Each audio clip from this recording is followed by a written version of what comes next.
To have passion in life is everything. What's your Everest? Oh, Is it yeah. that 200-inch buck? They just look so impressive when they're wide. Especially running away. Welcome to this week's episode of Eastman's Elevated. It's like a think tank for outdoor activity. Sounds exactly like my hunting. Just always thinking about it, always trying to evolve it and make it better. Here's your host, Brian Barney. Hey, what's happening, guys? New episode of Eastman's Elevated here. So this week on the podcast, I have on Jason Matzinger. So Jason Matzinger, he lives and works out of Bozeman. I first met him on a construction site, and we tell this story in the podcast, but I met him when he was still wiring full-time and videoing part-time, and I was working for Barney Construction, working as a carpenter, and so we met on the job site, and instantly we hit it off and started talking hunting, and he had done a bunch of hunting out eastern Montana, and so we talked about that, and I had killed a really nice deer that year, and so we visited about that, but he's just always been a super guy, and he's taken his video into the next level. His videography is off the charts. He's really telling a good story, just getting great shots in his films. His commentary is really good. I just really enjoy what he's putting out there and into the high country with Jason Matzinger. It's just a great show. So really fun to sit down with him. He also gives a lot back to our hunting community. He's involved with the Rocky Mountain Elk Foundation. He's involved with the Mule Deer Foundation, and he's working hard to give back to us hunters and support us hunters, and I think that's really neat. And we talk about that as well. The sponsor for today's show is Yeti Coolers.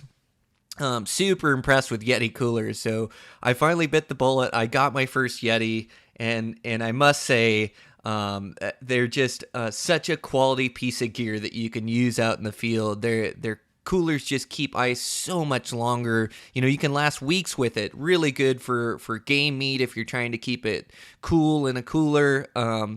They have locks on either side that make it a bear-proof container, so you can actually take it in the national forest and in the wilderness if you're tougher than me and can pack it in there, but then you can lock both sides, and it's a bear-proof container, which is really important when you're camping on any national forest or public lands that have grizzly or black bears. It's actually required. You can get written a ticket if you don't have it. So Yeti Cooler fits the bill there. They've got their ramblers, their cups, keeps my coffee nice and warm. They're always coming up with new products. Eastman's just put out a video where they tried to destroy the gallon jug. So they put that thing through the ringer, smashing that thing. But they just, Yeti does such a good job of building quality stuff that's going to last the test of time. And you think of these coolers that they're a lot of money, but at the same time, like how many of the cheapo coolers do you go through with broken lids and broken latches before you finally buy and step into a quality cooler? And so Yeti just fits the bill. It's just better to bite the bullet and buy one and then start using it in the field because they are a huge asset. So over there at Eastman's, so we're still running this promo for the magazines, and I really appreciate your guys' support. Like having this promo code, Eastman's is able to track kind of our following and our guys that are listening to the podcast and also that are reading the magazine, and you guys showed up. So the code is Elevated617. You can get a free elk call with that if you pay shipping and handling. $20 for both magazines, and like I say, all of us staff writers are constantly pouring our heart and soul into the magazine and giving away all the secrets and tricks that we use hunting out west to be successful. So just a great magazine and a great company, and thank you guys for the support on that. So Elevated617 is the code. Go on the Eastman's Hunting Journal website, and you can get on with that. Boy, let's not drag this out any longer. Let's get into this conversation, which is a great one with Jason Matzinger. Okay, we're live. We're here with Jason Matzinger in his office up here in Bozeman. Jason, how are you? Doing good, man. Good. Beautiful day out here, and happy to have you in the office. For sure. Yeah. We're getting a gorgeous summer, aren't we? I like them when they're a little bit cooler. We get a little bit of rains in the evening, cool things down. As many days that we can get under 90 degrees, that makes for a good Montana summer. Yeah, no doubt. I was just talking to the guys out at Black Gold, and we were talking about how this spring has actually felt like the springs that I remember growing up. You know, a lot of moisture, cooler days. Just, you know, it's been a good year. The growth, the grass, everything around just looks really great. The mountains are still green. So, yeah. Yeah. Well, yeah, I want to thank you for being on. So I first met you, Jason, if you remember right. We were both working on a construction project in Bozeman. And so I was working carpentry, and you were working for Matt Singer Electric back then, and you had your Zing videos that I had seen that you were distributing through CDs that you were selling in local shops around. You remember that? I do remember that, actually. I can remember the project that we were on when I first met you, and I believe it was your brother and your dad. Yep, exactly. Yeah. Yep, it's good workers are tough to find. So yeah, we've got almost all family that works for our construction company, and the same for you guys. You had a lot of family. Yeah, exactly. Yeah, it was, my dad and brother worked at the company, and uncle and cousin. And, yeah, I hear you. But I definitely remember that because you approached me and talked to me. You know, as a producer, I always love to hear the comments, and positive or negative. You know, I just love hearing the comments. And yeah, I'll never forget meeting you and you coming out and telling me you'd seen the Zing DVDs and we started sharing pictures. And yeah. Well, and yeah, so you've been working at this a long time. And I think the reason, you know, you've been successful for a lot of different reasons, but you've been learning and self-taught all this video. But then you've just always had so much hunting skill and hunting knowledge. You were born and raised here in Bozeman. You've hunted your entire life. So I think that's one of the things that has made you really successful is that all us Western guys can really relate to the way you hunt.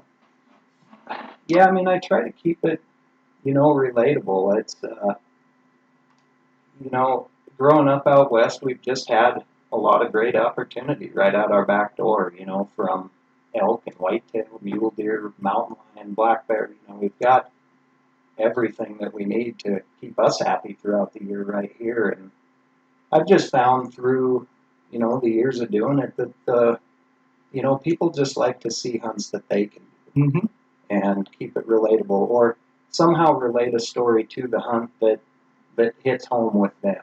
You know, whether it's a backstory to the hunt that has to do, like I know an episode I did after my dad just had heart surgery and we were really worried about him on an elk hunt. And, you know, that particular episode, you know, we got a nice bull, nothing huge, but the response from it was just enormous because so many people could relate about, you know, their mentor who got them into hunting and then getting to that point where they're getting older and their health is failing and we're trying to get them out there and, you know, return the favor. And so I always just try to, whether it's the hunt itself or the story behind it, just try to keep it really relatable.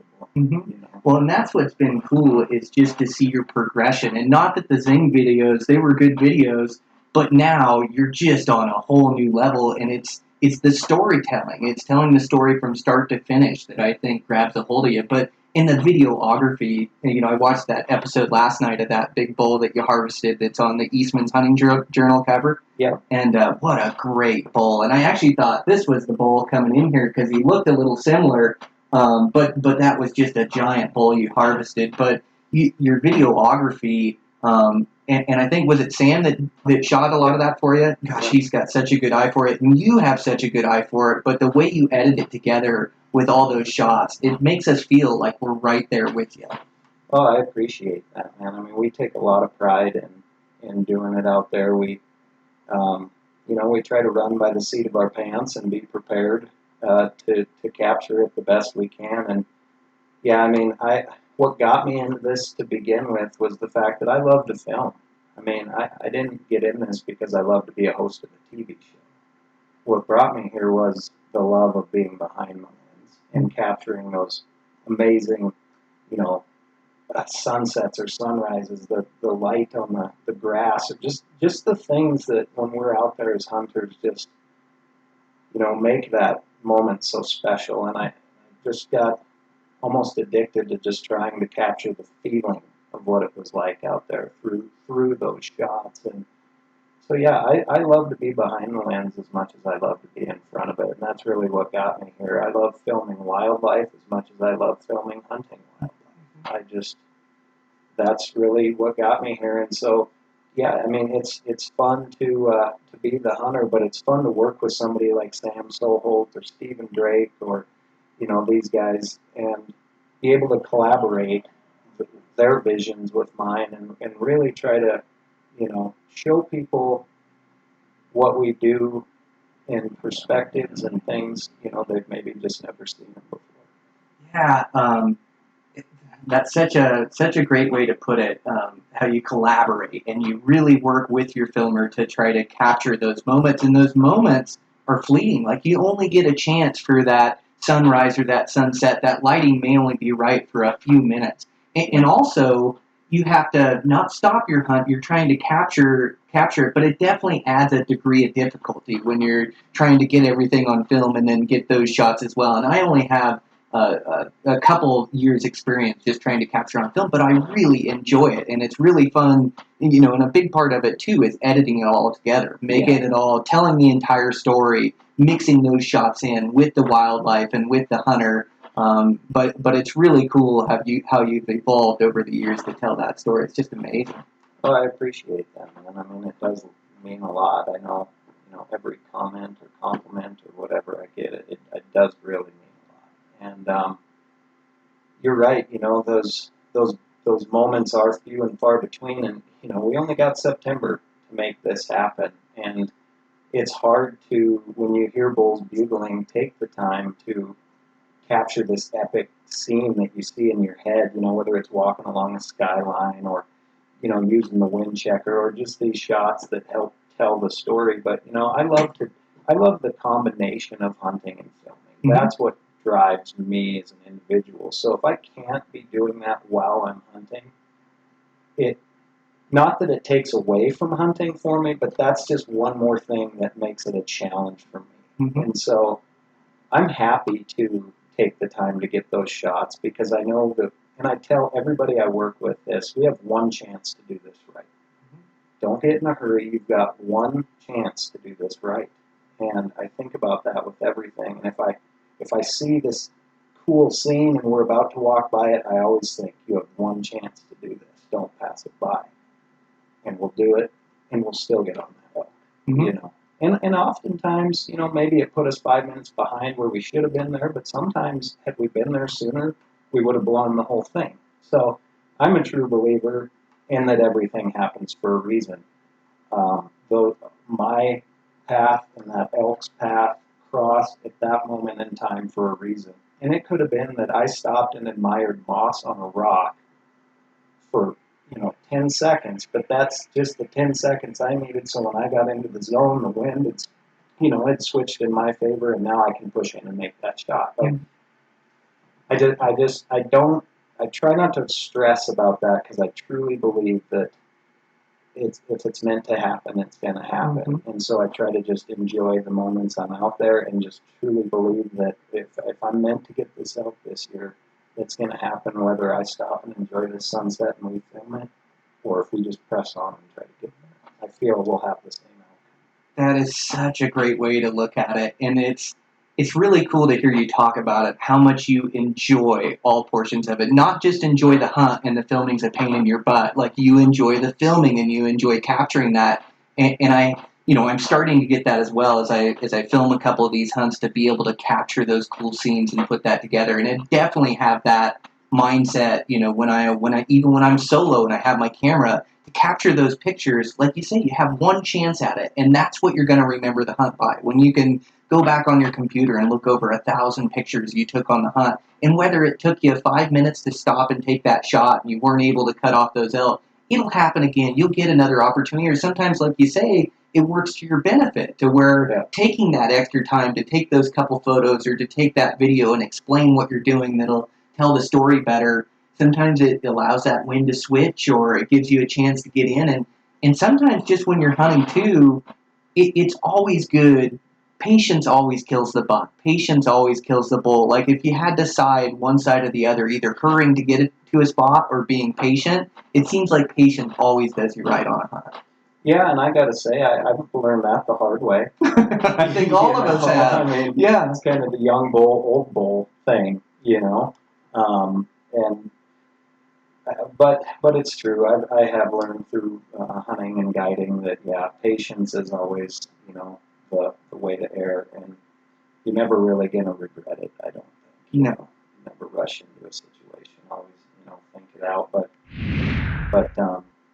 But yeah, it's I really enjoy it, just all levels of it, of being out there, and I'm as excited to capture that hunt as I am to go on. I think that's cool. I think that's what we got to do is embrace the experience and enjoy, these public lands that we had to being in the mountains and chasing these trophies or these animals, whether it's elk or deer or antelope, but just embracing the experience and having fun with it and enjoying your time that you're out there and not be so stressed to fill a tag or not be so stressed to get into them. If you just enjoy it, it will happen. For sure. If you're just persistent and you keep after it, it'll come together. So yeah, I think that's a really cool outlook you have on it and have on filming. I think guys can learn from that too. So that elk you killed, so it looked like you were early in the season in September. Yep. Yep. And so you hadn't really got into a whole lot yet. You were just getting a feel for it. And when I read your article, it says that that you don't like to rush in, that you like to kind of figure out what's going on and not spook everything out of the country. So is that kind of how you like to elk hunt, is to figure out what's in there? Yeah, and I think where that really stemmed from is when I guided. I was on private property, a beautiful ranch that we used to guide on outside of Bozeman here. And we kind of always hunted from the outside in, because of fear of, the other landowners are also outfitters in that particular area. And if we would start our hunt in the middle, we would blow everything to the outsides and sometimes kick it completely out of our area before we actually would figure out what was going on in there. And I think just that mentality is what made me kind of have this, is to approach every area I walk into like it's my little chunk there, and that I don't want to spread those elk out. And so I've just found that treading lightly, I've found that, and I said this in Project Elk, like the biggest teacher of how to elk hunt is to just watch elk. Just watch them. Just sit there in the summer. Sit there in the spring when you're bear hunting and not looking at bears. Like, just watch the elk. That will tell you and show you how to become a better elk hunter than any article, TV show. Being out there, tied in the field and watching these elk. And I think that's just what it does, is it allows you to really get a grasp on the area, of what's in the area, not blow anything out before you have an opportunity, but also just kind of observe what those elk are doing, non-pressured, from a distance, way off. And see what they're doing when nobody's in there. Because they'll do something different when they feel pressure, which I think everybody knows, but, what will they do when they're just being elk? Because they'll go back to that when they're comfortable, and they'll go to those zones. That's where they want to be, So I feel like being patient again, staying back, really observing and watching what you're going to hunt before you actually go in there. Even if it takes a hunting day or two, I think it's going to, save you multiple days, maybe even weeks at the back end of that hunt, because you took those days at the front end to really observe before you just went, dude, I got 4 days. I'm jumping in both feet first. You run in there, you're hunting scattered, and I don't like doing that personally. Now, I do this for a living, so yes, I have way more time on my hands than most people, but I think that, we can even help each other by, knowing there's other hunters in the area. And that's the other thing. A lot of guys will go in and try to beat that other group, but you're just kind of beating yourself a lot of times there. You're hurting it for everybody. And so, yeah, I like to let the animals tell me how to hunt them before I hunt them. Well, and it's amazing the opportunities that you get if you don't rush it. Like, you watch elk, or I tie a lot of what you're talking about as the way I hunt high country mule deer. I never want to spook a mule deer on the entire hunt. It's the same thing for elk. I will hunt elk a little bit more aggressive because I hunt them in their feeding features or their transitions, or if I can bet them in an exact location. But it's just amazing when you're on animals.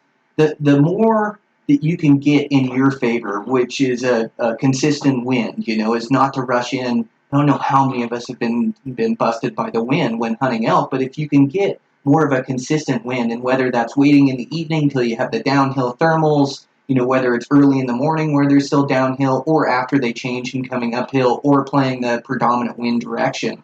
But it's just amazing what'll present itself when you're just on elk and you coyote the herd and you stay with them, and you're not rushing in to try to kill that bull. You're waiting for your opportunity to go all in.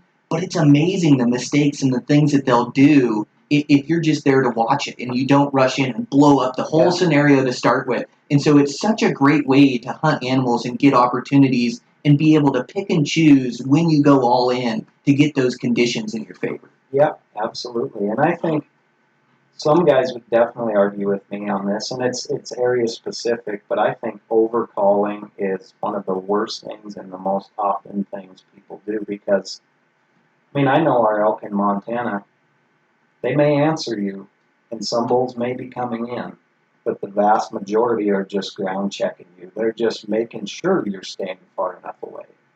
And if you cut that distance in half and you bugle at him, and hoping that he's just going to come bombing in, well, he's probably not going to answer until he gets far enough away that he's still that same distance. Then he'll answer and go, oh, okay, he answered again. Then you follow him. Well, as a hunter, I've done it a million times, and that's why I don't do this anymore. You feel like you're on elk. You're on elk, but you're not on huntable elk at that point. They are on stand. They are on guard. They're moving away from you. He's answering you to keep his distance, and every cow is watching your direction. And that really only comes from overcall, And so calling can be one of the most effective things you can do in the right scenario, but I think a lot of guys, they'll bugle and they'll get that answer and they'll charge in and they'll keep bugling, and they think as long as that bull's answering, he's interested. Well, he's just interested in keeping away from you. Yep, keeping his cows and keeping away from you. So I think just being that silent observer on the hill like you would a mule deer hunt, and treating it, even an elk hunt, that way until you've really sort of figured out what they're doing. Be patient, be that, skirt the herd like you're saying, keep the wind in your favor, and not let them know you're there in any sort of fashion.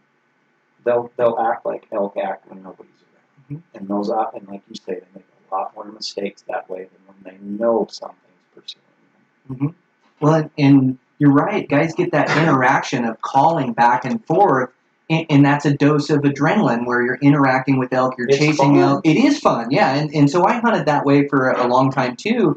But our elk here in Montana, they're high pressure. Most of the spots we hunt are general season. They know what an elk call is, and especially as they start to get older age classes, they come in less and less to a call and are more concerned with their cows. And one of the biggest lessons I had, like you're saying, is I hunted the backcountry, and these are fairly unpressured elk back in this backcountry, back in this wilderness around where I live down there around Ennis. And I got back in there and I found this beautiful 7x7, and I was pretty smart with my calling not to overcall. I try to get to the right position where those elk want to be. If they're headed in a direction, I try to get in front of them and then give a couple cow calls, and they'd come check me out. So I got into this drainage, and it had taken me 2-3 days to locate this giant 7-point. And so, I kind of came up with a game plan of how I was going to call him. I got the wind right. I moved to the saddle, a couple cow calls, and it wasn't 15, 20 minutes later, he had all his cows headed dead away from me. I had chased every elk out of the drainage just by calling to him, to where, if I would have sat and watched, and now I hunt a lot of these bulls spot and stock. As I found calling, I called a lot of the satellite bulls in, and the herd bulls wouldn't come in or wouldn't commit. And as I started to want to harvest these bigger bulls, I just found that intercepting them and getting in front of them, hunting them in the transition or in their feeding was more effective for these big bulls, and not letting them know I'm there. Now, that's not to say, like you talked about, calling is one of the most effective ways to hunt elk during the rut, but you got to find the right scenario and be in the right spot. And it's more about the place you're at than the actual call you make, it seems to me. And I think there's a definite truth to that. Like you say, being in front of them is key if you're going to call. It's almost impossible to call something back to you where they've just been, So yeah, I think that, and just knowing what you're wanting to say to the elk. I mean, I'm not a turkey guy, so my calls to a turkey guy probably sound like the most generic, just the same hen, squawk, whatever. You know, I mean, I can't talk turkey. I don't know what a kiki run is. You know? But elk, I feel like I can read an elk's emotion. I can tell what he's trying to say to me.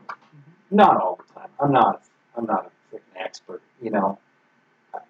But knowing why they're calling and when, and it makes a big difference. I mean, even like my buddy Les Johnson that does Predator Quest, same thing. I can't talk coyote, but when a coyote howls, he knows if it's a challenge howl or a pair or pups or, you know, there's all these things that as you get further into pursuing or understanding an animal, I mean, certain cow calls mean certain things. You know, is it like an assembly? You know, a real loud cow bark where she's trying to like assemble the herd because they're half on the warning, or is it just these almost like feeding real light mews where they're relaxed and? But you know, reading the bull, I think, is the biggest thing. And he'll tell you what he's wanting to do within those first few calls. I really think. You know, you get that first one, that's your locate. You got him, but just be patient. Sit there and listen. Like, you know, let him call back to you once, and then cut him off. Like, cutting bulls off, oftentimes, if you are calling, will be that thing that if he is an aggressive bull, will be that deciding factor for him. Like, oh, no, I was just talking here, you know. So, you know, I'm not an expert. I'm not like Corey Jacobson, man. He could tell us how to call elk, you know. I know some things, but I do know knowing what you're trying to say to them makes a big difference. And they know. I mean, they know. You're so right. Speaking that language and understanding them, and as you're explaining it to me, you know, I can kind of feel it like you say, the cow and the calf chirps back and forth as a herd feeding or herd moving. Those estrus cow calls, sometimes that'll light a bull up. And then reading that bull, you know, is he trying to just move his cows around, or is he chasing other bulls off, and how aggressive is he being? And I also, like, when you cut him off, if you can cut him off but you're inside a few 100 yards or 300 yards and you cut him off, then you're a danger to getting his cows, where it's almost a fight or flight, where he's got to come check you out because he's protecting them. So I think a lot of times, like you say, it's watching and reading the herd of what they're doing, and you know, you go all in when you want to call to that bull, but you're not just calling back and forth. You're moving to the right location, and then you're trying to call to that bull and trying to get him to react and get him to come in. And definitely, I like to get close to him before I start calling. I like to move with the herd and then move in. And whether it's a bull, and I love to, like probably you, I like to sound like a small bull. I don't like to sound like a big one. Now, sometimes a big bull will work if you're challenging a bull with a huge harem of cows. But I like to sound like a small bull, and I like to get on the fringes of that herd and then call at him and have him come by his cows to come check me out. Sure, yeah, and that is definitely, not to contradict myself, because I may sound like I'm going back on what I said, but when a bull, if you call to him at a distance and he's answering you, and he's got time to round up his harem and leave, and he's calling back and forth, that's the scenario I described before. Absolutely. What you're saying is you get in tight, you're so tight, he has to fight or flight at that point in time. You put him in a position where you've got two options. You're either coming my way or you're getting out of here. And this is, you know, and so your percentage of where he can go and what he can do skyrockets for success as you're in tight on that herd, because if he is a dominant bull, he will not put up with a bull that close, and he will be in your lap after you make that call. But so I guess to back up, I should restate, like, I think calling too far away too often, moving in on the herd, is a mistake. Well, and to keep calling at them is to keep chasing them. You know, I like what you said, where you call and then you just go silent, and nothing will get a bull going more than hearing that call, and then he can't tell where that bull is, and so he'll start calling out trying to find you. You know, where is this bull at? Like, if you can, the least amount you can call is the most effective in the elk woods. It Yeah. seems like sometimes you only make a couple calls on the entire hunt where you're hunting that bull. That but bull that I wrote the article for, one coucher, was all that entire hunt. Yeah, Was it really? Just one little, like when he was coming in, I could tell he was going to circle below me at like 70 yards, 65 to 70 yards I've ranged, and I could tell the plane he was coming along, he was going to end up there. So, I mean, man, I scrambled because my cow call was like kind of down in my pocket. And he went behind this little bush, so I remember being like all awkward trying to get my cow call out. And I got it out, and I turned and I tucked it right into my armpit to try to make it sound like it was up kind of over the hill behind me. And I just gave one little, pew! And I mean, he freaking screamed. And when he came out from behind that tree, he was no longer, at that 60 to 75 plane. He was now coming more right at me, and that's all it took. But I was ahead of him, and I was in tight. And he was already looking. He was calling, bugling by himself, feeding, looking around. I read that bull. I watched him come through the meadow. He would bugle and he would sit and just listen. He was wanting company really bad. But we still didn't call to him then because we just saw the way he was moving and naturally going to go on his own. We didn't have to call from here and then steer him across this meadow towards us. Mm-hmm. We were just like, okay, that bull's searching. This is perfect timing. He's a lone, big, mature bull. He's moving along that tree line. If we can just get on that tree line, he's going to walk right into us. We don't even have to do anything. Right place, right time. And sure as heck, we got right to that moment, and one little chirp, and he was in our lap. And that was, I feel like, that could have been a critical mistake for somebody that would be like, oh, he's bugling, he's by himself, he's looking, let's call here. Well, then things aren't in your favor. Now you've redirected him. He's more on alert. He's going to come in using the wind in his favor rather than what he's given because he has no choice.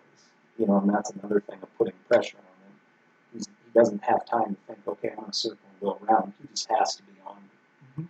And so I think that could have been a make or break moment had I called to that bull right away and tried to put it in my terms rather than keeping it on his terms.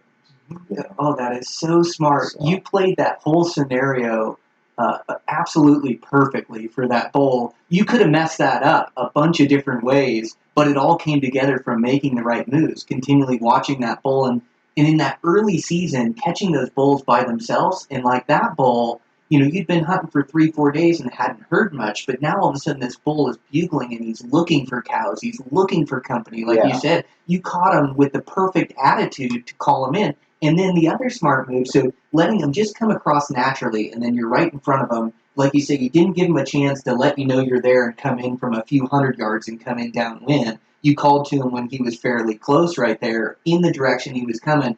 And then I thought it was so smart how you tucked that call in and you tried to make that sound muffled and come behind you. Because bulls, when you call them in, they come in on such pins and needles that a lot of times you'll call in a bull and you won't get a shot just because he's looking for where that noise was made and looking for that cow or that bull right there. And if he doesn't see him, he knows the gig's up. Like, I'm nervous, this isn't going to work. 80 yards, and he'll just hold up. And forward facing, he won't give you the right angle. And so that's an important part of it, is making your calls come from behind you. And then also using natural land features, whether it's a block of timber or, like I like to use, ridge lines, where, the moment, you're using that ridge line and calling on the backside to where the moment he comes up to the top, he's looking for, you're using blocks in the landscape from where you're calling. So when that elk comes to the edge of the meadow and you're calling from that edge of the meadow, he can't see it, the gig's up. Yeah. And so you want to be calling from back in that timber a little bit and make him commit across the meadow into that timber before he's really looking for it. But you made a lot of moves right. And like you say, it just feels like it's meant to be when it happens, but that all comes from our hunting instincts that we get from experience over years and years of chasing these things, and then eventually we make all the right moves and it comes together. Sometimes. Yeah, right. A lot of times it doesn't, yeah. Well, and that was cool. You made it happen on the first bull you saw, and a lot of times it doesn't go that way. A lot of times you're hunting for days and weeks on end and chasing bulls and messing up scenarios, and the wind changed, and you just got to keep hunting. Perseverance is deadly. It's Exactly. keeping after things and going for it. But every once in a while you get it right on the first time. And like a big buck I killed in Colorado, I hunted Nevada and Colorado back to back, and I love chasing these big high country mule deer. I went to Nevada, and I got on this really nice, wide, close to 200-inch mule deer that I chased for the entire hunt, but he was hanging on the lee wind side from the dominant wind. And so in the mountains, that wind would just swirl over there.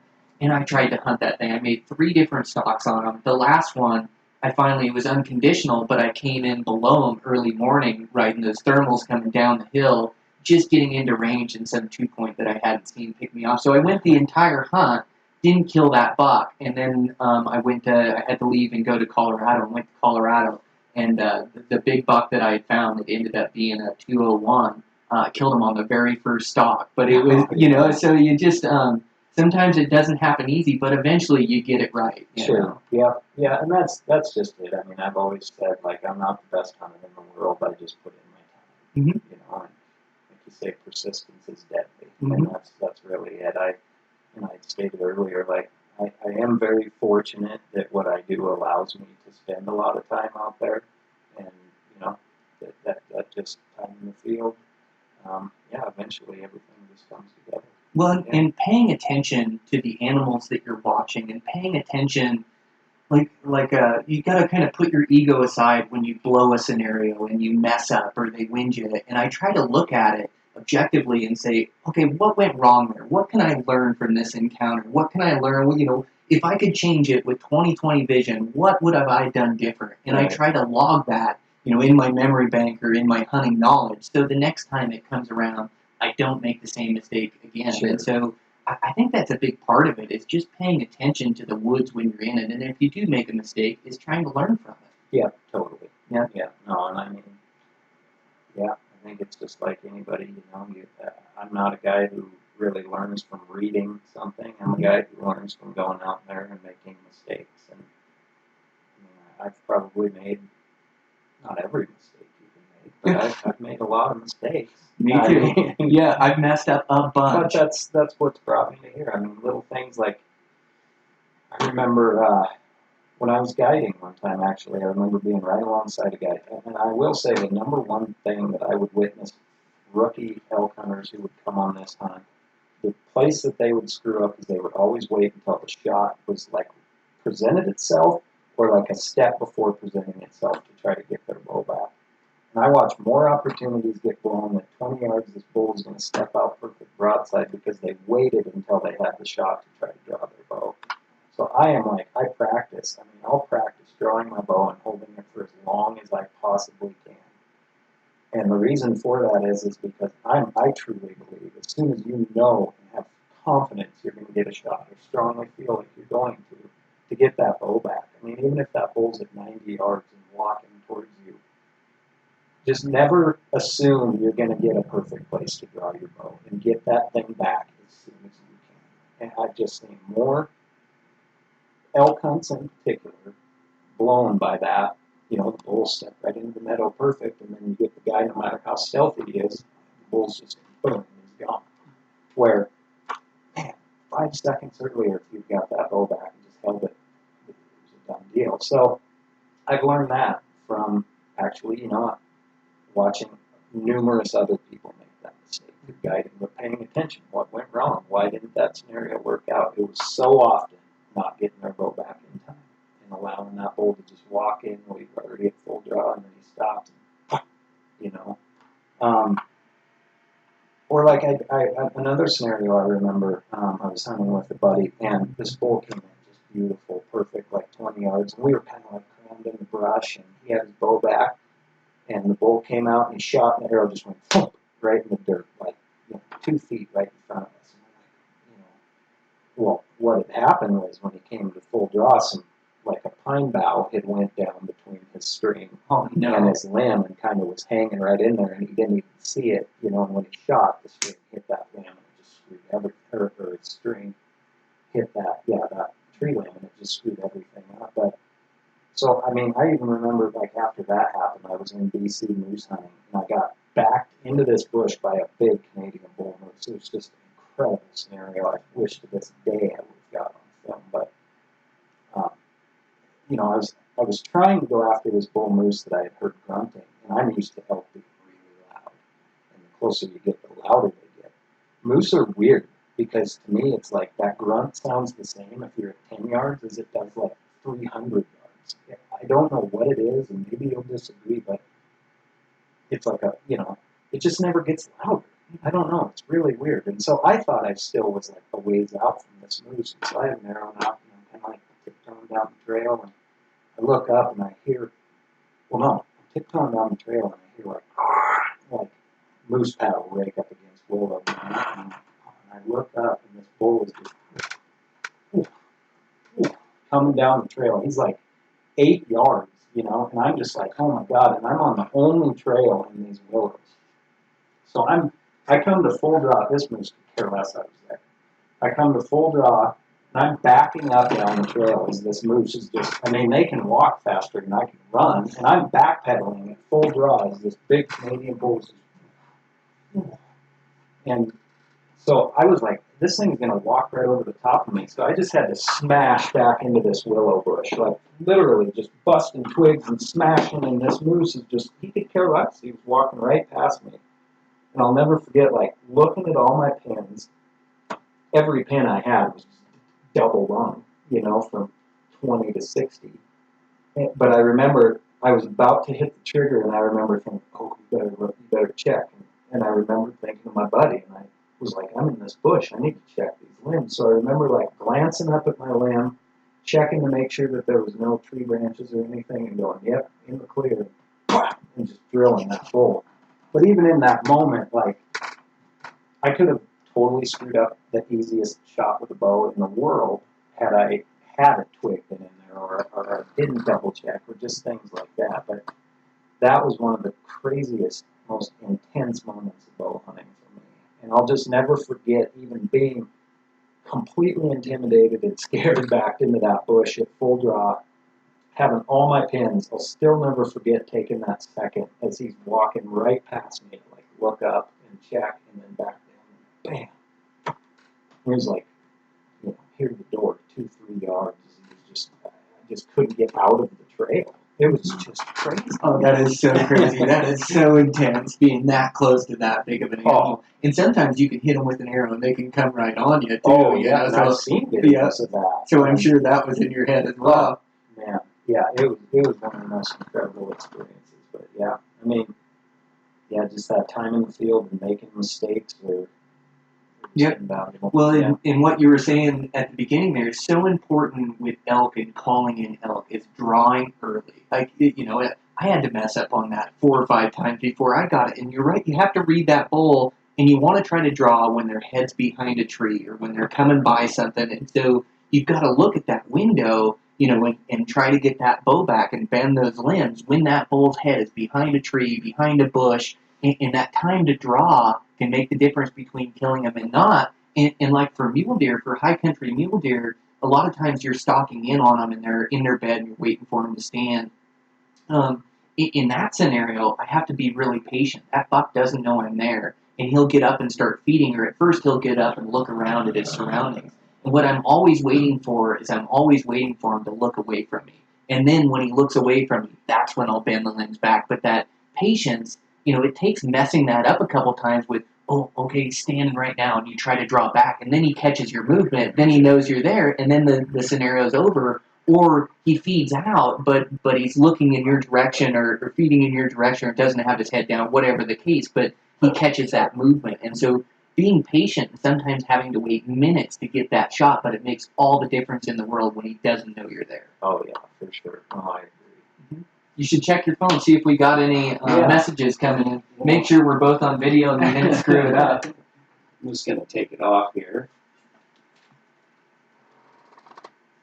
We got, we're middle of the day today on Friday. Maybe some guys are off work already or watching it on their lunch break. Let's see what we got here. That hunting elk in Montana is just so fun. It's so thrilling, I love the chances and opportunities you get, and to chase such a a big and wild animal with such a, the elk horns, sometimes stick, 50, 60 inches above their head, but there's just nothing more thrilling than hunting that rut for elk. God, that's fun. Yeah, no doubt. You got your tag this year? I did. Yeah. Good. Yeah, I'm stoked. I got the tag I was after. Okay, I'm going to just figure out here a couple questions. Jason, your dedication to your storylines in the hunt is what makes so many people are questions. Thank you very much. I appreciate that, Tyler. It sure is, man. It really is your storytelling. So yeah, you can check out Into High Country on the Sportsman's Channel. Gosh, you do a good job with that show. I enjoy every episode. I appreciate that, man. I really do. And a lot of people are always say like, "Oh, I wanted to tell you hello and stuff, but I just didn't want to bother you." Well, I can tell you right now, man. If you see me, please come up and say hi and tell me you love the show. Nothing means more to me than that support, and keeps me going. So okay, I got a couple questions. Okay, good. I'll try to put this back up without screwing anything up. Turn just a. Oh, you're gonna go look at it. Yeah. You can tell you've done this a time or two, huh? With the camera, that is. Yeah.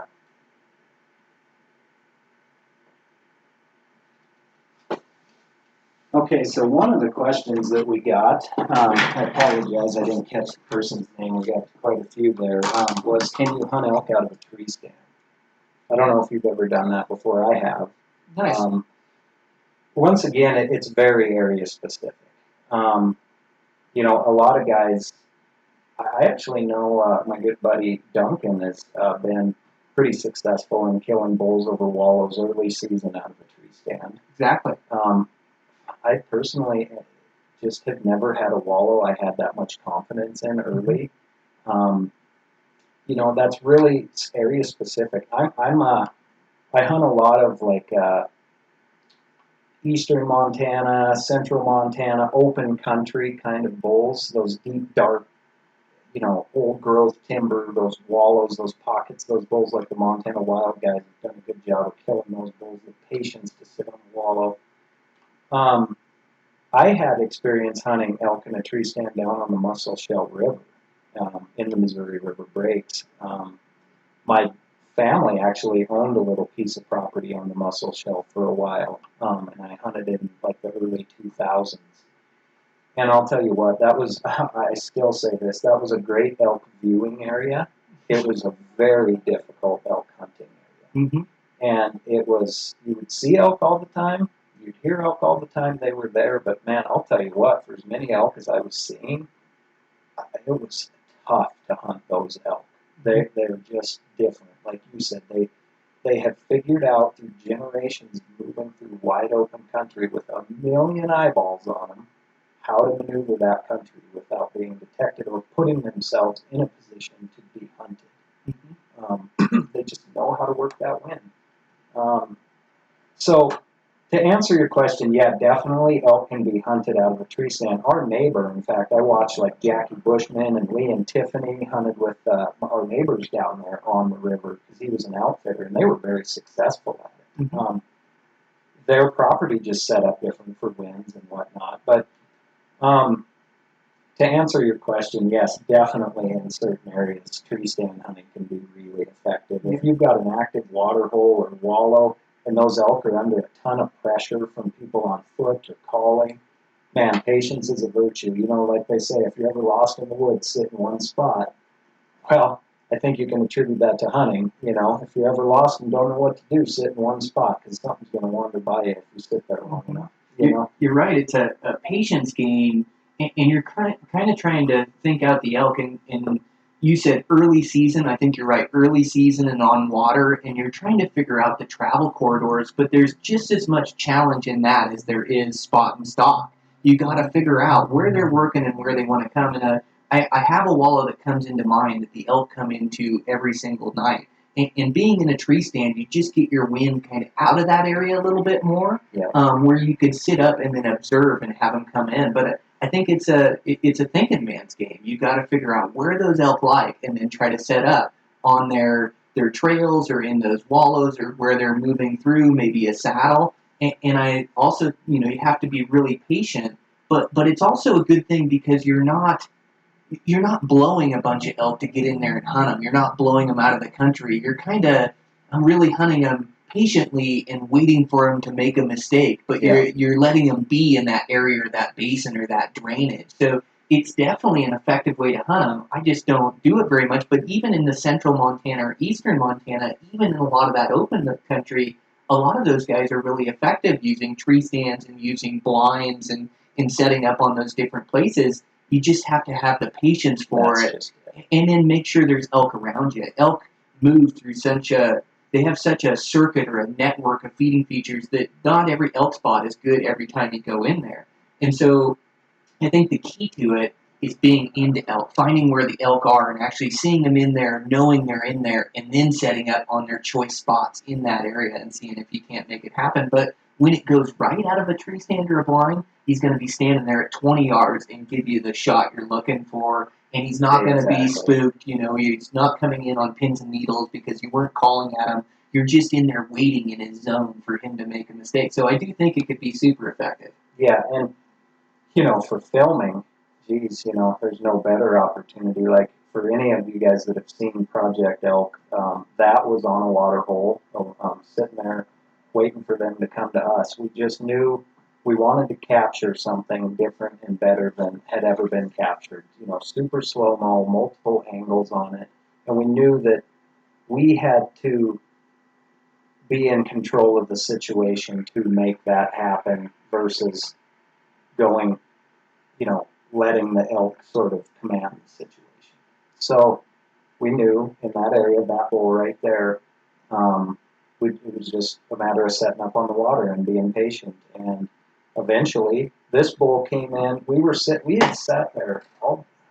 We got there early in the morning, if I remember right. And this was at like 3 o'clock in the afternoon, hot. I remember the mosquitoes. That was a terrible year for mosquitoes. Oh, I think I remember that year as well. Oh, it was brutal. And Barrett and I, just sweltering. And all of a sudden, we look up, and this bull had just, who knows where it came from, just peeled off the herd, decided he was thirsty, and he wandered right in, and we were able to make it happen. And like you say, gosh, when it does happen, it is such a beautiful thing in those scenarios, because once again, you're on an elk that's just being an elk. Mm-hmm. He's not coming in alert, he's not running from you, he's not, any of that kind of stuff. He's just being an elk. And when you can watch elk just be elk, it's such an awesome thing. Well, and you're not moving on him, or you don't even have a chance to really make a mistake, that you're letting him make the mistake and come on into that thing,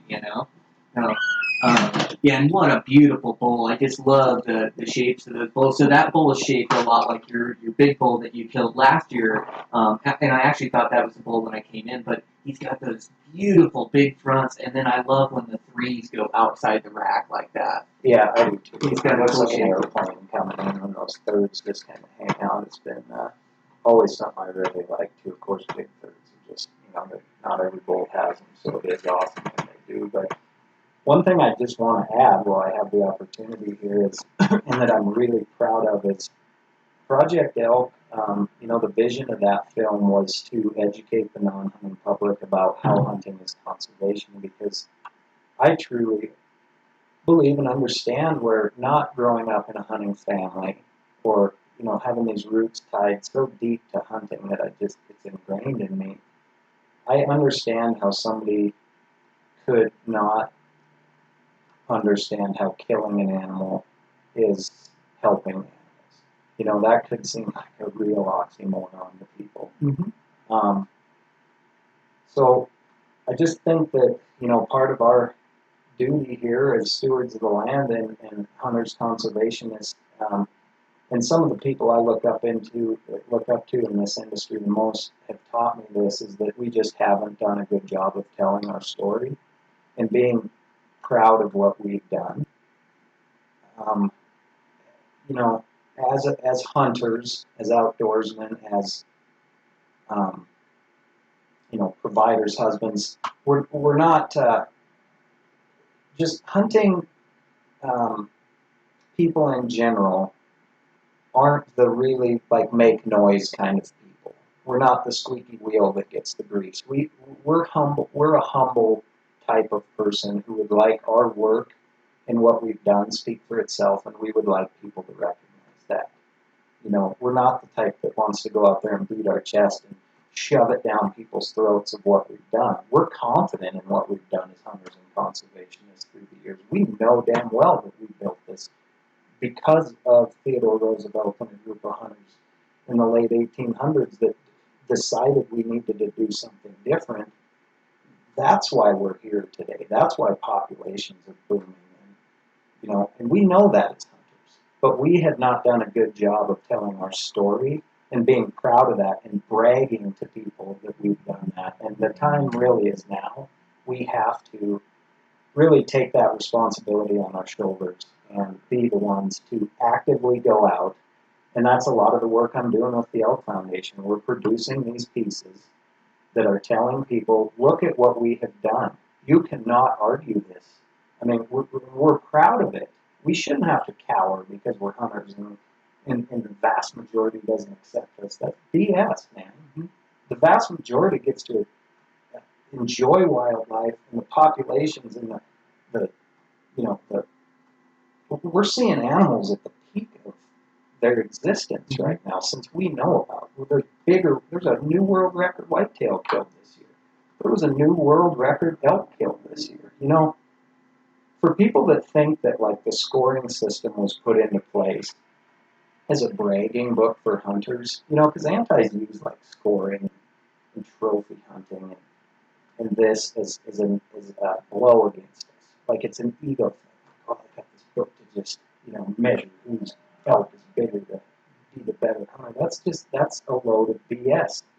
Boone and Crockett and the people that, understand where that book came from, they'll all tell you the same thing. The reason that Boone and Crockett, the book, the scoring system was even brought to the table was so we could document our superior efforts in conservation and how we have affected it through the years.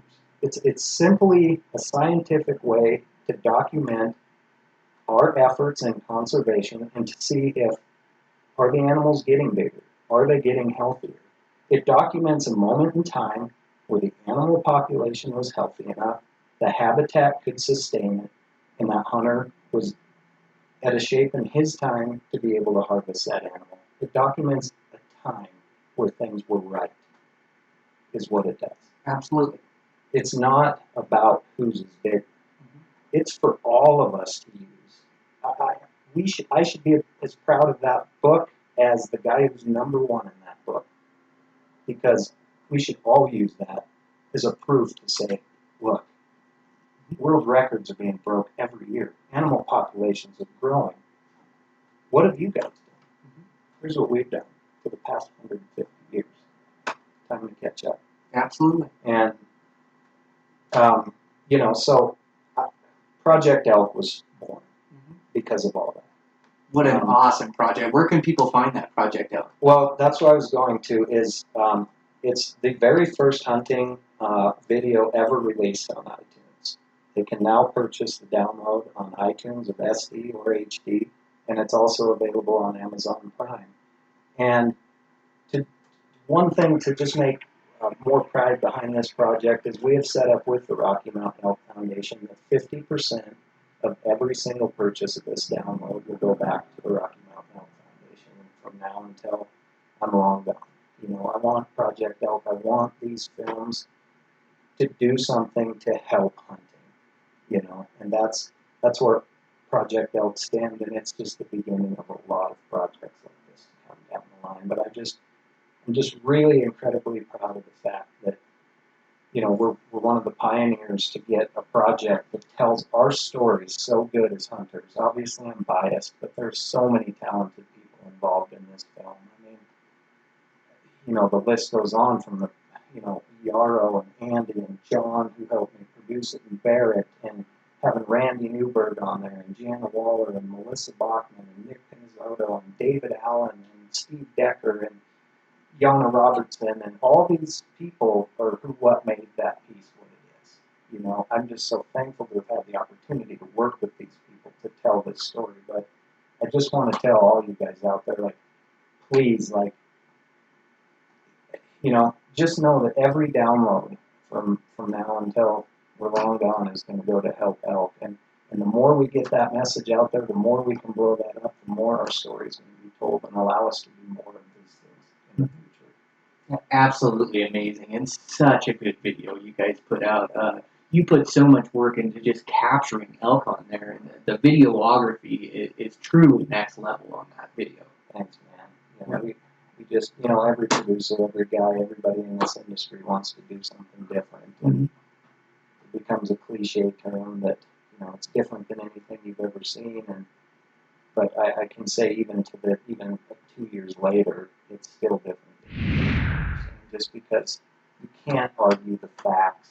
And as hunters, if you have somebody that doesn't understand hunting, doesn't understand hunting as conservation, please sit down and watch this film with them. I promise you they will have a different outlook on hunting when it's done. And just the more that we can help get this message out there, the more it's going to help wildlife, elk, and us as hunters, conservationists in the future. Yeah. Well, thanks for all you've done, putting that video together and like you say, working with those guys and then putting out and giving back 50% back. That's just absolutely amazing. So yeah, definitely go check it out, Project Elk. Such a good job on that film too. Thank you. Yeah, it's I kind of, that's doing something like that is really the reason that I wanted to do this to begin with, was to make things that make a difference on this earth, to do something that made a difference in a positive way.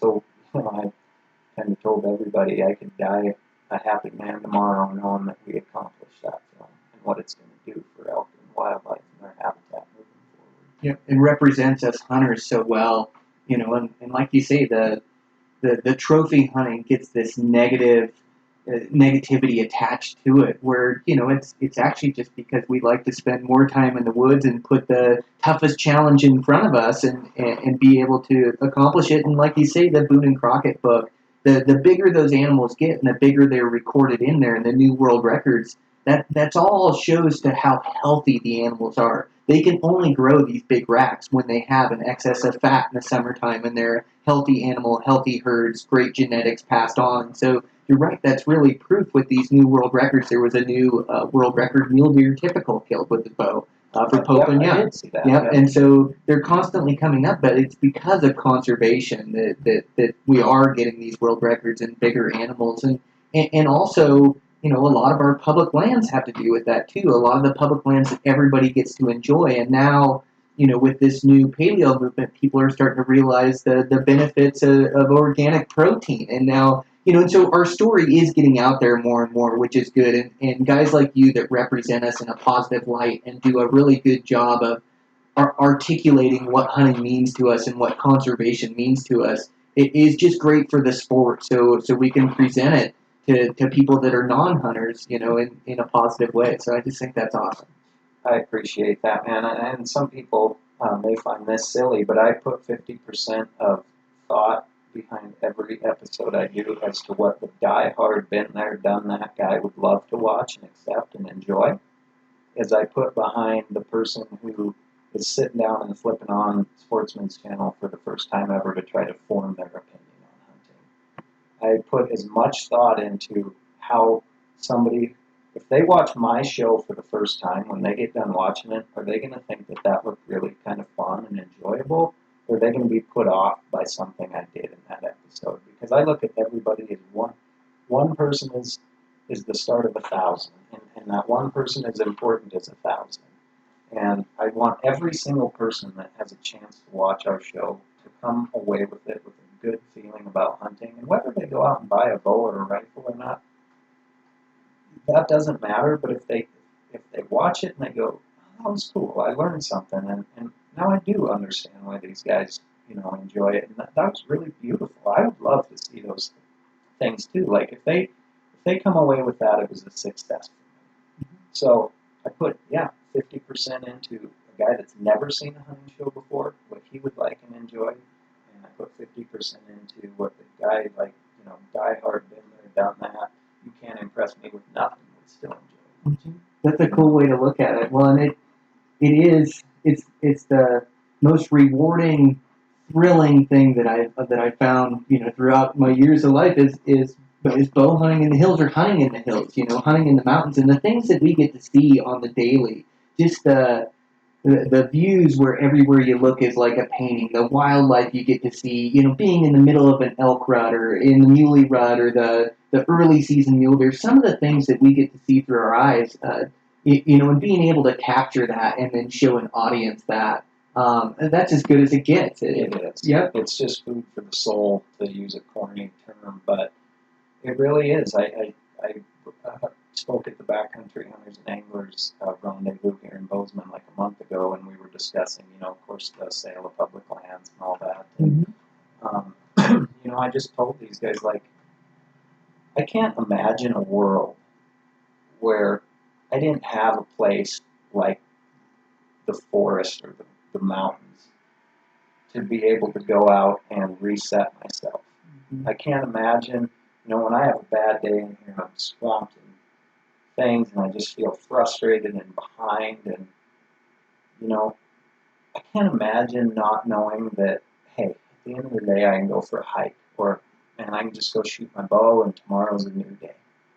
I can't imagine not having these wide open public lands for all of us to enjoy. And I am not anti-private land by any means. I hunt a lot of private. I hunt a lot of public. I just enjoy hunting, and I realize the private is as important as the public. There's a rhyme or reason for everything. And sure, as we move forward, we're going to have to make adjustments and shuffle and do things here and there. But I mean, I just can't imagine. You can see why there's so much just hate and resentment in this world for those people that can walk for free. They could get frustrated and they could walk out of the door of their job and they could walk for 10 hours and they're still in concrete and people and cars and noise and not a tree or a bird has went by. I can't imagine not being able to reset. And I just think, man, if we were to get rid of these lands or, try to restrict our population into a smaller area now, I mean, the further we separate ourselves from these natural habitats, the quality of life for us diminishes. And the more we try to cram ourselves into these little areas, and the quality of life for humans will just diminish slowly. The quality for wildlife, the quality for humans, the further we remove ourselves, it's just the quality of life goes down. It's as plain and simple as that. Absolutely. Yeah, and that Backcountry Hunters and Anglers does a great job at protecting those public lands, and they keep me really well informed too of what's going on as we do have our daily lives. But you're right that the public lands, to be able to reset ourselves, and no matter where you come from, what your background, no matter how much money you have, you can always go disappear into public lands, and with the tags that you can get nowadays, to be able to go out and hunt for your protein to feed your family. It's just I wouldn't be anywhere without public lands, and I wouldn't be the person I am without public lands. But it's just such a great asset that all of us hunters, have to really work to protect. You bet. Yeah. No, it's and it's not just hunters. I mean, you look at ski hills; they're public land. Every single skier, snowboarder, telemarketer, any of those guys, they should be as active as we are as hunters. Yep. It infringes on them the same. Mountain bikers. I mean, public lands doesn't just affect hunters. It affects every single person on this earth. And as we get less, it will even affect you more and more and more. It's a downhill slide. And man, we've got some work to do. We've definitely got work to do to keep it the same for our kids as it has been for us, and on and on. I know David Allen, I look up to David Allen so much, president of Rocky Mountain Elk Foundation, and I talk to him a lot about things that are really on my mind, bounce a lot of ideas off of him and things like that. And David brings up a good point, saving these public lands is obviously important, but figuring out a way to manage these public lands moving forward is equally as important, if not more important. Because, right now we have big chunks of wilderness areas and things that are some of the most poorly managed chunks of property in the United States because we don't have the manpower to look after them. So keeping them open is one thing, but keeping them managed and well managed is another thing. And that's a conversation that needs to start coming up more, is not only how are we going to keep these open, but when we win that battle, how are we going to manage them and keep them as pristine as they are with increasing populations and infringements from humans? Well, and letting everybody enjoy it. There has to be multiple uses for our public lands, and there has to be a place where people can ride four-wheelers and access some more of that remote Yeah. country. And then there has to be that remote wilderness that takes foot power or horseback to get back into. And so there's multiple uses on these public lands, and we have to manage for all of them so everybody has a place where they can get away and enjoy what they like to do. Yeah, for sure. Because I may not be a bird watcher, and I may not be a guy that doesn't like to hunt, but I don't want to close down the trail to a guy that's not hunting on it just because I'm hunting on it. And a lot of people have that mentality, like, darn it, my horseback ride was really interrupted today because those motorcycles went by. That I don't want motorcycles on this trail anymore because it ruined my day. And that's just too many people have that opinion. It's like, we have to share. He probably didn't like steering around your horses because he thought he was going to get kicked and didn't understand them. I mean, there's two sides of the story, There So is. I don't agree with the people who are so pure in their ways that they want to just shut it down to any other style of hunting or recreation. That's just not the answer. It's not a long-term sustainable thing. Finding that balance is obviously the answer, and I don't have all the answers, but I know that just because I don't agree with what somebody else is doing on that trail doesn't mean I look down on what they're doing. I just don't understand. I just don't see it the way they do. But I want them to enjoy it. Heck yeah, I want them to enjoy it. I want people to be happy. Absolutely. Everybody deserves the opportunity to go enjoy and do what they want to do and be happy. Nobody should be ruling thumb of that. Mm-hmm. Well, we all have different things that we enjoy, and that's that's part of what keeps it good for us, the guys that do like to hunt. If everybody that backpacked and fished and rode motorbikes, and if everybody hunted, then we may have overcrowding problems, and so it is we need to respect everybody that's out there. And I like running into backpackers when I'm out hunting. I know they're not competition, but they're enjoying the wilderness out and through there. And a lot of them, when you run into them on a one-on-one encounter, you're able to kind of explain what you're doing and where you come from. And, oh, I'm backpack hunting. Well, how do you get that thing out of there? Well, we bone it out. We butcher it in the field. We take it all home. We process it. But they're willing to ask questions and willing to learn. And for the most part, they're good people. Anytime you can get a one-on-one, face-to-face encounter and then be able to tell your story. And maybe you're only converting one person, but during the next vote towards hunting or against hunting, that person saw your side of things, and now he goes, those hunters aren't so bad. He was a great guy. I talked to him for half hour on the trail, and he was working hard back there. I'm gonna vote yes on this thing. And so that's a big part of it, I think. I agree, 100%. Normally those people you do run into back there are good people enjoying it, and they've worked hard to be there the same as you have, so they absolutely deserve every right to enjoy it the same as you have, So, it's, like you say, I'm glad everybody doesn't hunt, but I just want to, the 80%, whatever that number right in there is, of the non-hunting, not anti-hunter, but just if they don't hunt, they're not a part of it. If we can infect that 80%, just a little bit to where they understand. That's why we're doing these pieces once again with Elk Foundation. We want people to spread these on Facebook. We want you to use these as fuel, as a testament to what we've done, and just chipping away at it. Like you say, one person makes a difference. And so just getting it out there to that 80% of the people who don't understand hunting or just don't understand how killing an animal is helping a wildlife species. If you can just educate them and they understand, like, holy cow, all of this money is from hunters?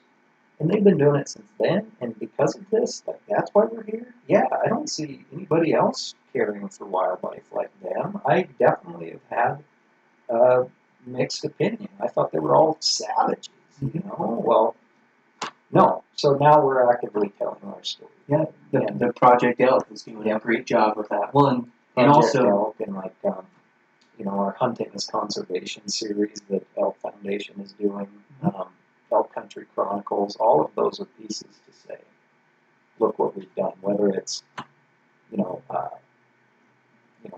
help restore wildlife species, or whether it's specific projects that the Elk Foundation has taken membership dollars and went out and bought these private tracts that have now opened up access to millions of acres across the United States. We want people to know we're the ones doing this. You don't see competing anti-hunting organizations putting any money towards wildlife. I'm talking zero towards wildlife. it's all against hunting. Yeah, it's all lawyers' fees to fight us. It's just, and so yes, we've shifted our way of thinking into assuming people know. To now we're just going to try to cram it down your throat so you know what we've done. And telling a good story, and also it's such good organic meat that had no hormones, no additives. I mean, well, you know, me and my entire family live off wild game all year round, but you know, just to share a package of that with your neighbor and say, hey, these are my elk steaks, you know, cook these up. I think that's doing a good thing as well, because it is such good meat, and I think this paleo movement has really helped out. Where paleo, you know, now they see it in a positive light that, oh, you can hunt for your food, and oh, you can get this good clean protein by hunting, and just being, you know, knowing where your food comes from, and not buying it in a grocery store, like actually having to go out and harvest your animal and having to butcher your animal and process it in and through. It gives you a better connection, you know, with the animals and with nature and with the meat that you're eating and giving your family. So I think that's a really cool deal too. One of the benefits that we get out of hunting. For sure, and it's a balance. I mean, I support our local farmers and ranchers. Absolutely. I mean, they're dear friends of mine, you know, and they do great things. They take wonderful care of their cattle. There's a difference between,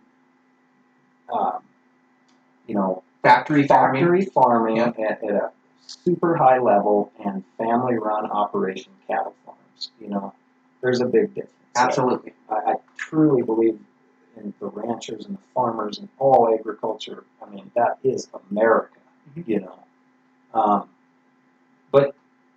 But there's that balance again, and it's not everybody being a cattle rancher. It's not everybody being a hunter. It's not everybody being a vegetarian. There's a balance there, and you know, it's like just one more kind of factoid or whatever that we put out on Project Elk was, I think we collected, it was a huge number. It was millions and millions of people across, just in the United States, that are sustained from wild meat. Like your family. How many's in your family? 4 or 5. So 4 or 5 people. I can't even remember how many people I got in my family. There's 4 of us. Yeah, okay. Depends if you have like a neighbor kid over. Yeah, exactly. But so there's 4 in your family, and that's the case all across the United States. So something that people that don't hunt can understand is, what if you put these millions of people now who now we do have to buy, like, our farmers and ranchers and agriculture is under so much strain and demand right now to keep up to the amount of land they have to do this and the amount of people they're now trying to sustain. That's why these factory farms have even been allowed to be around. People need food, you know. But if you were to take millions of people who are sustained from hunting and you put them into society who now need meat for 4 people, for just your family for a year, that puts just so much strain on our farmers and ranchers and our agriculture now. You know, the price of beef would skyrocket. The price of vegetables, the price of everything would go through the roof if hunting were gone. And that's just a common sense, no-brainer, this would happen scenario if hunting were gone. And that's just something nobody ever thinks about. You know? And that's just one reason why, I wholeheartedly believe in hunting and conservation and how the world would just go into a massive downward spiral without it in so many ways. Well, and it's good it's catching on to be self-sufficient, not only in hunting, but now you're seeing a lot more people that have their own chickens and get their own Yep. eggs and butcher their own chickens. A lot of people that have their own vegetable gardens, Yeah. I'm one of them. We love growing a garden. Like this, it's the same satisfaction. Like growing a garden, providing your own meat, chopping your own firewood. It's those simple necessities of life that give you this full circle, gratified feeling that you just cannot get anywhere else. Because it's meant to be. It's natural. It's what we're here to do. That's why it feels so good. it's in our DNA. That's a great way to explain it. Yeah, for sure. So I've taken up a bunch of your time, but I just want you to touch real quick. So we talked about public lands. You have a super exciting public land hunt coming up this year. You drew a really good tag, right? I did, and that was actually a couple of the other comments were about the sheep. I bet. Rumor has it I drew a second bighorn. We're all interested in it. That's just amazing. Congratulations to you. Well, you got some good karma out in the world. I guess, man. I'd rather be lucky than good any day. But Me too. I've lost a lot of friends with the deal, and people that I thought were close to me now hate my guts. But I don't know, man. Yeah. I don't know. I just put in, like everybody else, 2 bonus points after waiting 7 years and drew it. Mm-hmm. I was actually on the phone with my buddy Nick and just going through the routine of checking the draws, like, yep, nothing again. And I shouldn't say that. I've been really lucky, but going through the routine, and I was like, the conversation just stopped. He still thought, I'm not even listening to him. And I'm like, dude, I think I just drew a second bighorn sheep tag. I'll never forget it. This is a sheet of paper right here. I had to print it. But Print it so they wouldn't take it away from you, huh? Yeah, proof. That's just so awesome. And I always like to see guys that I know that draw good tags because it just anything in hunting, if you get too caught up in what somebody else is doing and jealousy, it ruins your experience, Oh, it totally So you're is. better off in hunting. If somebody kills a giant bull, is to be happy for him. He put in the work and God, but I know I was psyched to see that you drew a sheep tag, and what a way cool experience. And so your first sheep was, what did you say, 9-10 years ago? it was in 2006. Uh-huh. Yeah. I know you look young in the picture. Yeah, young buck there before the days of Sitka gear. Yeah, what a great sheep, man. You're going to have a tough time topping that one. Yeah, that guy, I became obsessed with that ram and was able to get him. I had my dad there. He's never been lucky enough to draw a bighorn sheep tag. Put in his whole life here in the state of Montana. My other good friend George Deerup, same thing. So they were both there on the hunt. They were able to watch through the spotters from across the canyon, and we were able to get that ram. And just a fantastic ram. We had seen, I think I had counted over 70-some different rams, and before I took that ram, I tried to differentiate different rams, and not count the same ones twice. But just, man, what an incredible hunt! And I never thought, 10 years later, I've had the chance to think about what would I do differently. Never thinking ever I would have the chance to do that hunt again. But I've had the chance to think about it, and so the 2 things I'm going to do differently this year is I'm going to spend a lot of time down there. Like a lot of time. I'm not going to ignore that elk in September because I just can't. Mm-hmm. I love It's too much fun to Yeah, ignore, isn't it? exactly. Well, and So- we get a big you get a big block of time to hunt them, but that's great. So you're going to take as much time as you can scouting them and hunting them and enjoying the experience. Exactly. I want to just be that guy that's like looking at sheep and falls asleep on the side of the hill and wakes up at like an hour before dark. And I just want to be that guy that's just out there hunting, enjoying the hunt, and when the opportunity is right, when I'm 100% in love with it, and it's just everything's 100% what I dream, it'll happen. But I'm not going to get in a hurry, and I'm going to do it with the bow this year. Are you really? Good for you. So, and I've been talking with Sitka and Wild Sheep already, and some of my other partners about really trying to create a film about this hunt. Once again, it's cliche term like nobody's ever seen. But I do think that I have the opportunity and the amazing people who surround my life to tell a story like hasn't been told. You know, there's just not many opportunities to hunt bighorn, and then to have the opportunity to do it a second time differently. There's a lot of things that are teed up for this that I have the opportunity, I truly feel, to tell a story, to use this opportunity to tell a so much greater story of conservation. Because the bighorn sheep story in general is such a success story. All on hunters. You know, there's just a lot of things touching right now. You know, that area specifically has a lot of history, just U.S. history, Montana history. You know, the sheep have done amazing things. There's, you know, we've been talking about monuments here, a lot of talk about our monuments and things. There's a lot of that in that country. So there's just this whole huge story to be told about sheep and conservation and American history, you know, through this film that I think that we really have a cool opportunity to capture something like it's just never been captured.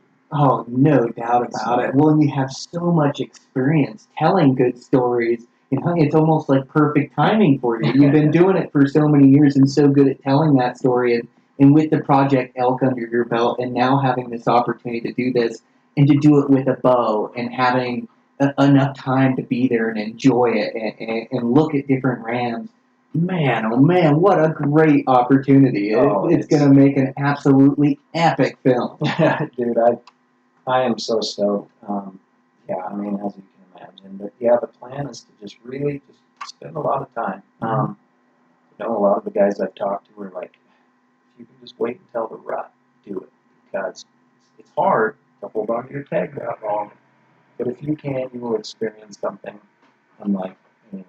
I mean, at least, you know, these sheep rut so hard, and they're just so oblivious to anything going on, and they're just so active in their postures and their movements, and they're just such an amazing animal to witness during the rut. He's like, man, I'm telling you, for filming, if you can just hold out, and that's another reason why I'm like, just get to elk camp, keep your head down, don't think about the sheep, just keep your head down, because that'll also force me to stay out of there until later in the season when I know activities will pick up and these sheep will start rutting and the footage, you know, I mean, yeah. I've always thought of how cool that would be if you could wait till the rut and hunt them during the rut. But yeah, you're set up perfectly to do it because you do get a lot of time late in that season. That whole month of November is the sheep rut, and if you just plan your time right, you can spend that whole month of November and going in there with a bow, embracing the experience. You already have one under your belt, so you're not. Pressure's off. The pressure's off. You can just enjoy it and embrace it and try to capture a good film. And then,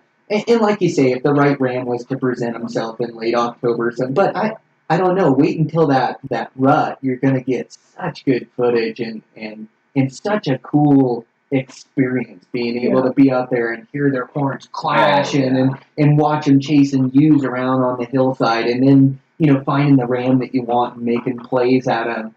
That is just unreal. That is a dream for a bow hunter or any hunter to be able to go experience that. Oh, sure. That's so cool. I don't know what. I'm still speechless. I just know that, man, I've been blessed with a heck of an opportunity, so I'm sure just going to make the most of it. Everything from personally, I'm going to make the most of it, to what I feel the greater message for us can come out of it. I want to make the most of it, too. That is so cool. Yeah, well, congratulations on the tag. That is just awesome. Well, thanks, man. Should we check and just see if there's any last questions here? Let's do it. Let's see if we can get in behind here.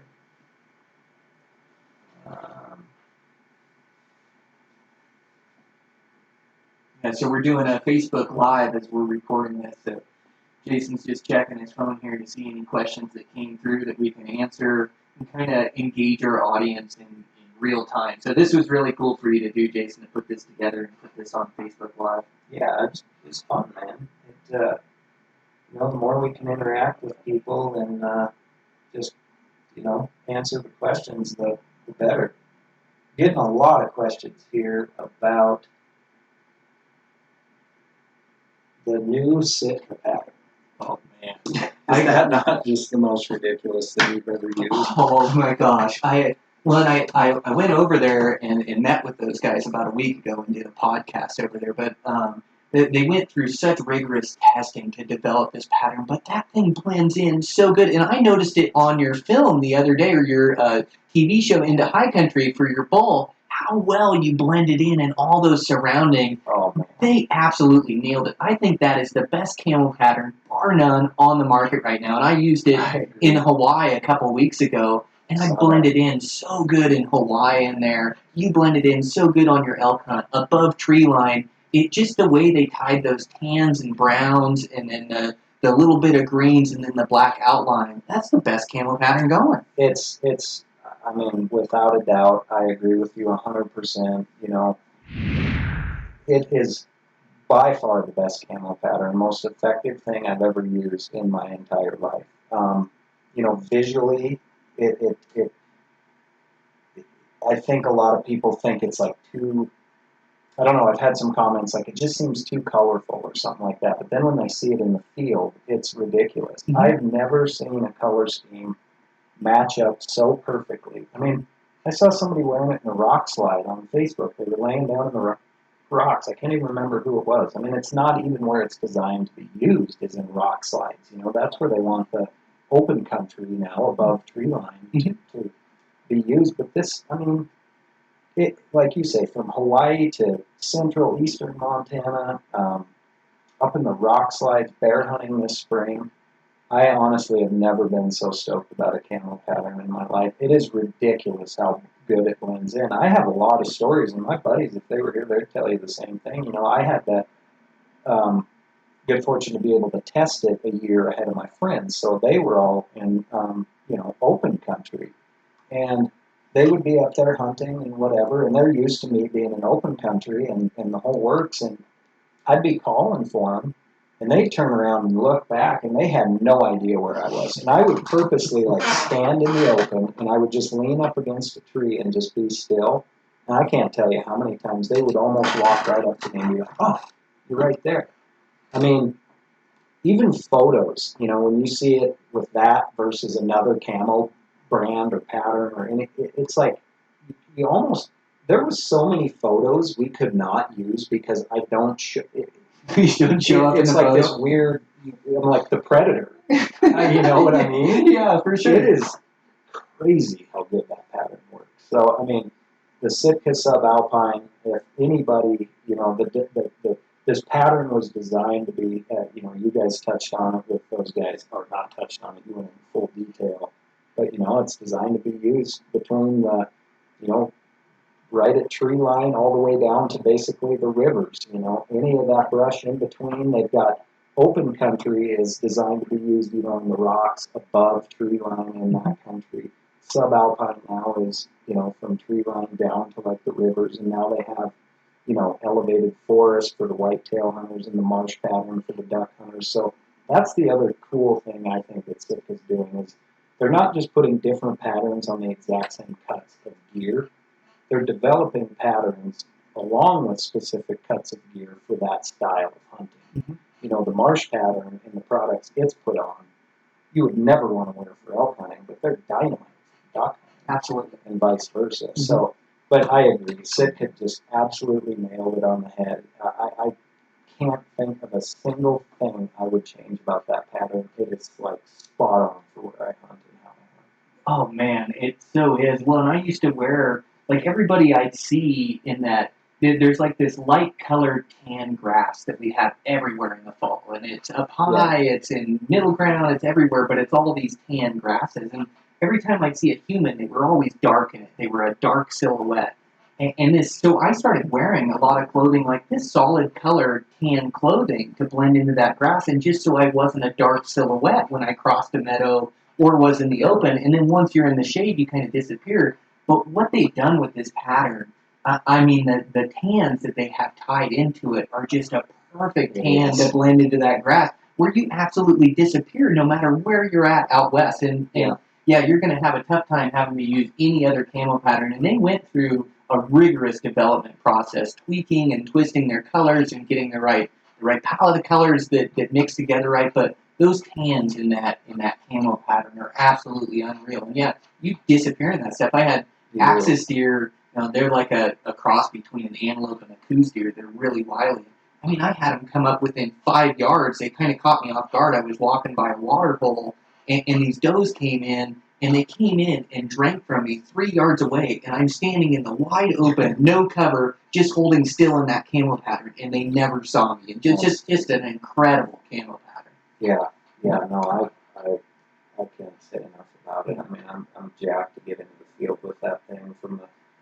You can take photos from where I elk hunt and lay that camo pattern next to the photo even, and it's like an extension of the photo. It's just weird. I mean, it is. They nailed it. Well, and I didn't get it until I actually got it in my hands and started using it. You can look at it, like you say, And that's what it's I mean. a little too colorful, or so that I thought, oh, it's got a little bit too many greens in it for me. I hunt up higher than that. But once I started to get it and started to research, looking at pictures of other guys in it, and I just typed in a hashtag subalpine, and so I could kind of look at different guys.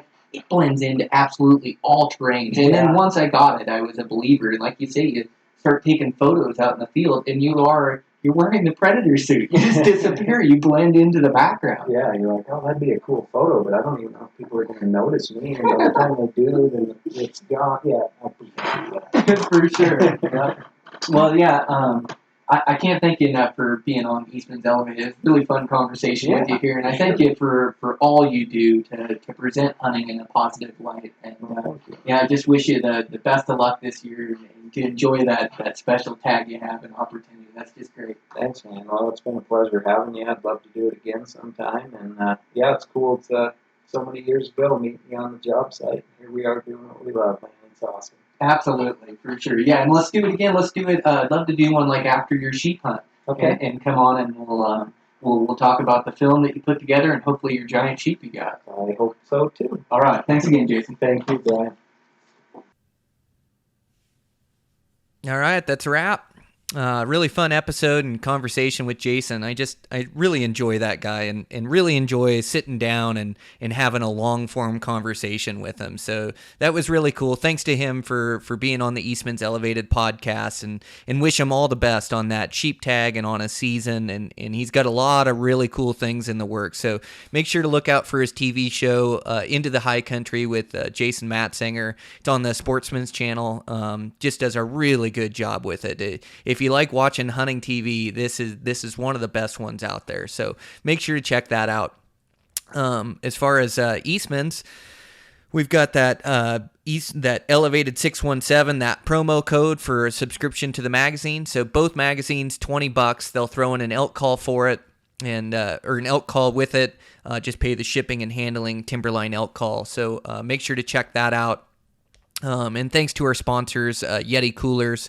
Like I say, I'm just so impressed with both their cups. They've got a gallon jug. They're always coming out with new things. They got some new things in the works, and then just super impressed with their coolers. It's going to be a huge asset to me this season. So thanks to them for sponsoring the podcast, and make sure to give them some love. And with that, boy, I just got done with this death hike. We did 38.8 miles, so almost 40 miles, and did it in 24 hours. Just a great hike, great to tune up the legs, and just a super group of guys that we went with. So that was really fun. Saw some beautiful country, covered some miles. Just getting me ready for season. I'm headed scouting this weekend. Looks like I've got some lightning storms coming in about every night, but that's just the way it goes for me. It wouldn't be any different, or I wouldn't expect anything any different. So we'll just deal with them. It's just part of hunting high country mule deer, and something you got to deal with. So I got to get down there scouting. So really excited for that. I want to start locating some good bucks, so be down there. And then I believe I'm going to try to make the Total Archery Challenge up there in Big Sky. It's a 2-3 day shoot, so I'll try to get up there for a couple days and shoot. So if you guys are around or planning on being up there, make sure you stop and say hi. Be up there and do some ripping at some foam. So going to go do that, and maybe another weekend or two of scouting, or I think I got maybe one more weekend, and then I leave for Alaska on that caribou hunt. So it's all coming pretty quick. Just super excited for season. Got back from that that death hike, and man, I sure felt good. Legs felt good. I was really stiff when I finished up, just from all the mileage or whatever in such a short period of time. But amazingly, my legs recovered, and I wasn't sore at all. Felt really good. Went for a run with my wife the next day, and then I've been running like crazy since getting back. So really want to peak my performance, spending a lot of time with my bow, just really making sure that I got them dialed in, ready to go, full of confidence. And I get my bows all shooting good and sighted in, and where I feel comfortable with everything. And then I start shooting challenging shots, distance, kneeling, one-shot groups, shooting a lot of those right now. So just trying to peak here for season. So really looking forward to it. So yeah, that's where I'm at. That's what I got going on. And other than that, we'll keep getting out these podcasts. I got a couple more scheduled. Going to do one tonight, one tomorrow. Got a couple scheduled for next week. So just keep recording with good hardcore hunters, so I can keep getting good information out to you guys. And then going to try to do some live stuff. And got the final edit to my elk video. So Eastman's is going to release that, I believe, in the next couple weeks. So I'm super excited for that. It'll be my TV debut, and I think it turned out well and tells a really good story. And so super pumped for that, to get that out to you guys. Be looking for that outdoor channel on Eastman's Hunting TV. So that's a fun episode there. And just putting everything together for this season. Just super psyched. It's going to be so much fun. So good hunting to you guys out there. Keep training, keep working hard, and I'll check in with you guys next week.